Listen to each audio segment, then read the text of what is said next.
é fundamental, mas que a equipe é fundamental desde que ela tenha o encontro com o indivíduo na primeira fase do momento que o paciente ou busca espontaneamente o tratamento, ou ele é levado ao tratamento. Porque o tratamento involuntário, ele é também efetivo. Ele pode ajudar o indivíduo e nós temos condições claras de proceder esse tratamento involuntário, principalmente quando o paciente tem risco de morte e põe em risco a vida de outras pessoas. A equipe tem que estar pronta. Bom, nessa fase que o paciente chega, como todos disseram, o diagnóstico é fundamental. Agora, o diagnóstico ele consegue ser feito depois de uma clara desintoxicação, onde todos os outros transtornos aparecem. Porque se para as outras drogas, a comorbidade, outros transtornos são muito concorrentes, 60% dos pacientes têm outro transtorno, para crack, esse índice chega a 80%, quase 100%, como falou o professor Javier. Então, esse momento de diagnóstico, do qual a família faz parte, do qual não existe motivação, e todos esses elementos do tratamento têm que ser colocados, a equipe multidisciplinar tem que estar pronta para entender esse momento e aguardar todo esse processo. Bom, para que a gente tenha noção de todos os transtornos que ocorrem com esse indivíduo dependente de cocaína na forma crack, é lógico que a abstinência é o desfecho ideal. Como disse o professor Kalina, as estratégias de redução de danos, estratégias clínicas que podem ser utilizadas na busca ativa desse indivíduo que não está conosco, são muito bem-vindas, mas nesse momento que o paciente está conosco, aos poucos é preciso que ele entenda a necessidade de se abster da substância, quer seja no ambulatório, quer seja no hospital dia e, obviamente, na internação, isso vai acontecer, porque senão nenhum diagnóstico vai ser possível. Existe uma superposição de situações e o uso da droga é o mais importante. Então, deixar de usá-la é fundamental para que esse tratamento proceda. Intervenção comportamental, sem a menor dúvida, é fundamental. Como o professor Kalina deu uma aula de neurobiologia, mostrou toda a complexidade que é a interferência de qualquer substância psicotrópica no nosso córtex pré-frontal e a diminuição da cognição, da volição, do entendimento do que está acontecendo ali.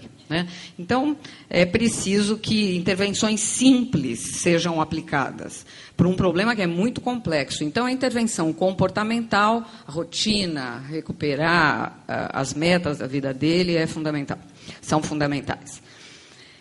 Eu acho que esse item 15 é um dos mais importantes que eu considero, que eu vou ter um tempinho para contar um case da adaptação do nosso Sistema Único de Saúde em São Paulo, no município de São Paulo, para um modelo baseado em evidências científicas que vão recomendar as melhores práticas.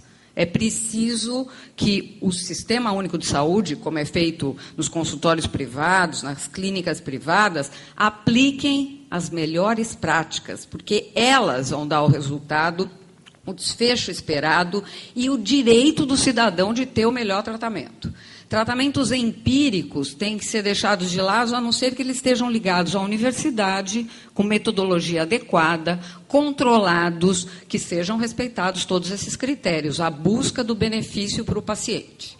Então, o Sistema Único de Saúde ele precisa entender quais são as melhores práticas. O professor Kalina já disse, hoje existe tratamento, a gente consegue recuperar muito mais do que há 30 anos atrás os dependentes de qualquer droga. Não é diferente para o crack, embora para o crack nós tenhamos poucos estudos ainda, uma realidade nacional, um pouquinho lá nos Estados Unidos, algumas ondas, no Canadá, outras ondas, e no Brasil, uma tsunami. Então, nós vamos atrás disso agora, sem a menor dúvida, com estudos devidamente controlados.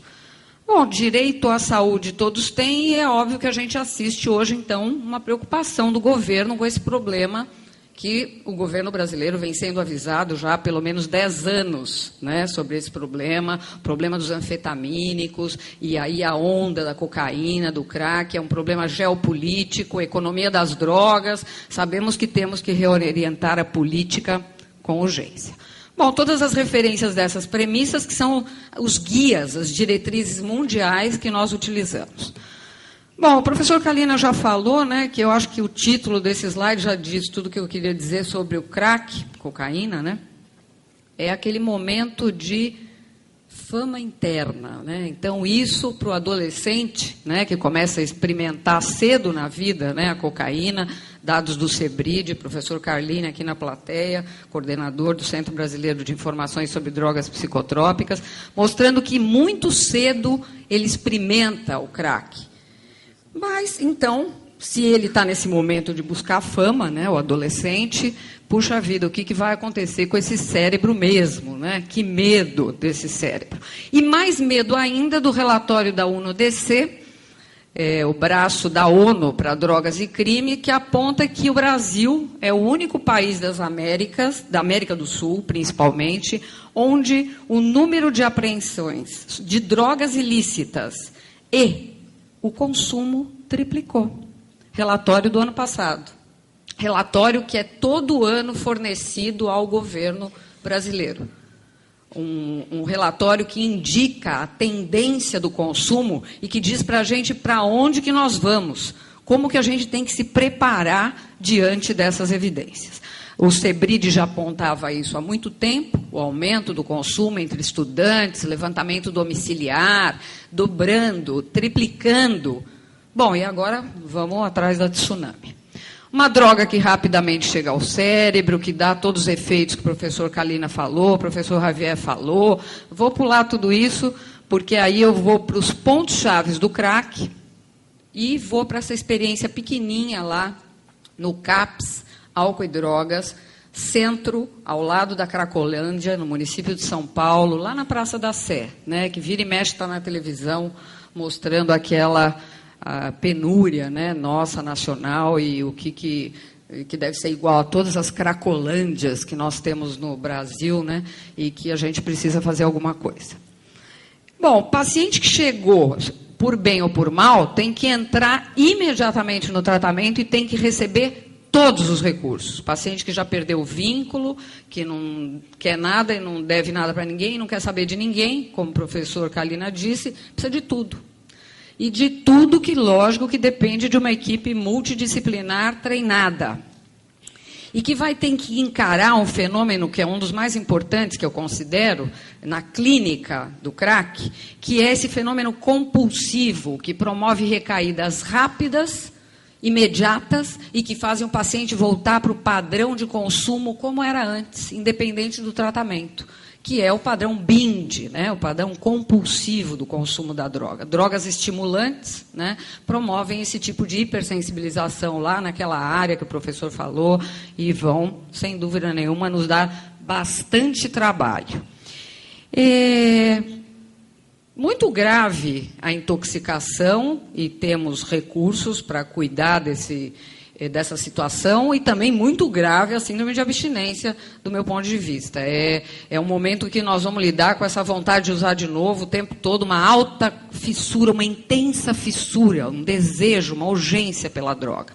Alguns remédios aí despontando, vou passar rapidamente depois, já. Topiramato é um deles, e aí várias revisões, o Disulfiram, quer dizer, o professor disse que nós temos recursos, temos, e temos estudos controlados. E alguns remédios mais genéricos, tipo beta-bloqueadores, que controlam um pouco do sistema cardiovascular, que está muito acionado, principalmente aí na síndrome de abstinência, na intoxicação também. Esses sintomas e sinais se superpõem na síndrome de abstinência e na intoxicação. Então, uma equipe treinada consegue fazer esse diagnóstico, onde acaba a intoxicação e onde começa a síndrome de abstinência e o que nós temos que fazer. Bom, aí cheguei na Praça da Sé, lá no centro de São Paulo, tentando adequar o nosso sistema único de saúde, né, o sistema de saúde mental, o CAPS, álcool e drogas, e o crack. Né? Estamos lá do lado da Cracolândia. E aí, olha o dado aí que nos fez, sem dúvida, tentar fazer o que era preciso no SUS, que é a nossa taxa de prevalência de uso de CAPS, de uso de crack no CAPS, onde 1/3 dessa amostra, 6 meses de segmento, era usuário de crack. 1/3. Quando nós olhamos para a amostra outras drogas e cocaína, 50% dessa amostra era cocaína e 68% desses usuários de cocaína, crack. Quase 70% dos usuários de cocaína naquela região de São Paulo já estavam no crack. Idade média 32 anos, e aí todo um perfil que a gente estudou desse paciente. Mas, antes de falar do perfil, que eu acho que daqui a pouco a gente vai ter uma apresentação também sobre perfil, que eu fiquei sabendo, fiquei muito contente, eu vou dizer como que a gente chegou ao modelo e rapidamente mostrar o modelo. Primeiro passo, uma parceria do CAPS com uma instituição privada. Por quê? Porque a nossa equipe CAPS, que lá estava, não daria conta jamais da demanda reprimida desses indivíduos que não estavam mais sendo pegos e levados involuntariamente para tratamento, nem por sonho. Estavam batendo na porta do CAPS e pedindo ajuda. Então, foi necessário, em função da demanda reprimida, uma parceria público-privada para que se contratasse novas equipes, se capacitasse as equipes. O Estado de São Paulo fez uma avaliação, guiado pelo Conselho Regional de Medicina, fez uma avaliação dos CAPs, todos os CAPs, não só álcool e drogas. E nós sabíamos a carência de profissionais na equipe multidisciplinar. E aí fomos, nesse momento, negociar, então, uma equipe plena, onde a gente pudesse ter um clínico geral na equipe, um psiquiatra treinado, enfermeira treinada, e se não fosse treinada, então, uma supervisão especializada, um gestor dessa parceria que faria todo esse trabalho, o treinamento, a preparação para essa demanda. Preparação que fez com que, depois da capacitação, nós criássemos uma equipe de crise, que não era aquela equipe que atendia ambulatorialmente os dependentes de todas as drogas, tabaco, álcool, maconha. Não, uma equipe que teria que se capacitar, sim, para cuidar dos usuários dependentes de crack. Essa equipe de crise ficava de prontidão, e o passo seguinte dessa equipe de crise, nós tínhamos isso no projeto, né, de implantação desse modelo baseado em evidências, que essa equipe de crise seria a equipe que faria busca ativa junto com a unidade básica de saúde, o programa de saúde da família, os agentes comunitários da área. Mas, infelizmente, depois de 12 meses, esse projeto foi abortado e nós tivemos que interromper também toda essa missão que é do CAPS, que está na portaria. Nós não estamos pedindo nada mais e o modelo não está enviesando a portaria. A portaria diz claramente que o CAPS tem que cuidar dos demais aparelhos que estão à sua volta. As unidades, já que é uma unidade especializada, as unidades básicas, os links, né, as ligações aí com o hospital geral, hospital psiquiátrico, quando necessário. E nós fizemos até uma interação, e se tem 3 aí, fala disso, nós integramos recursos formais, tudo isso que eu falei, com recursos informais. E nós fizemos, sim, a ligação do CAPS com a comunidade terapêutica, a qual a gente visitou, supervisionou, e o médico do SUS cuidou do paciente encaminhado para a comunidade terapêutica, até que ela pudesse seguir, cumprir a portaria, se aparelhar, contratar médicos.